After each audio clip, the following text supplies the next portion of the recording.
number 14. In the bathhouse as well, it is forbidden to speak or think about the sacred matters. Okay, so when he's naked, right?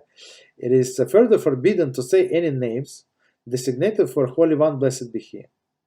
Even in mundane language, there is language other than Hebrew, such as God in German, 56, or God in English. Okay, see, so all of these names that we use for HaShem,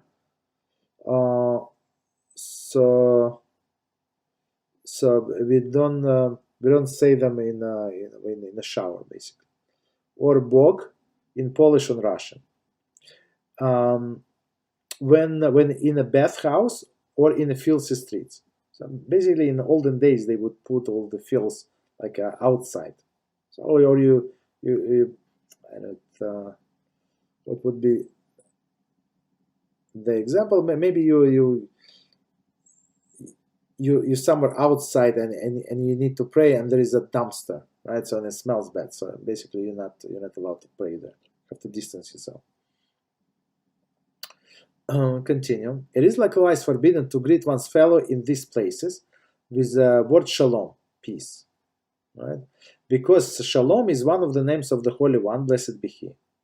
As the words in Shoftim 6:24 states, and he called him HaShem Shalom.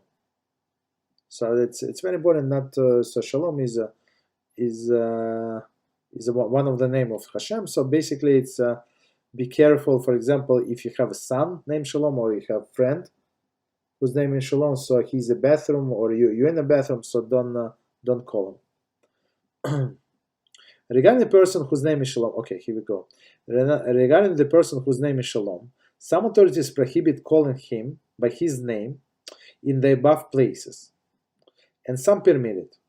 Since a person saying the name does not mean refer this idea to Hashem, to Hashem's name of Shalom, but only to mention the name of the person, but only the name of the person. Okay, but still we're trying to be careful. Commentary 58. Since Hashem is called Shalom, because He makes peace in the world.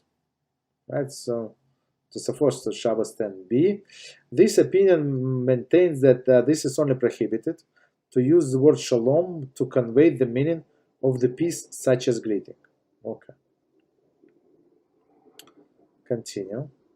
The custom follows this the custom follow his lenient opinion, but it is proper for one who fears Hashem, heaven, to follow stringent opinion. So meaning, do not call him with the name Shalom. Commentary 59.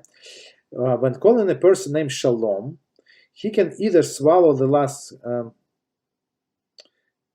consonant, Shalom, or pronounce slightly different, Shalom, Mishnah Berurah. So basically, not to use Hashem's name. Okay.